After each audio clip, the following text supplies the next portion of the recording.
روزے کی حالت میں بیوی کو بوسہ دینا یا گلے لگانا، کیا روزے میں کوئی فرق پڑتا ہے یا نہیں پڑتا؟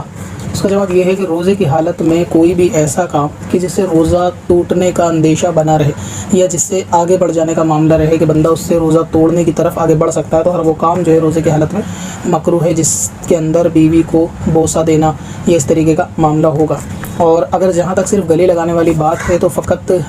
کم لمحات کے لیے کسی بات پہ گلے لگانا وہ ایک الگ چیز ہے، لیکن یہ کہ گلے لگے رہنا ایک الگ چیز ہے، تو اس میں جو ہے اگر روزہ ٹوٹنے کا یا آگے بڑھنے کا اندیشہ ہو تو یہ مکروہ ہے۔ یہ پھر خصوصاً بوس و کنار یا بوس کرنا جو ہے وہ لپس پر ہوگی صورت میں زیادہ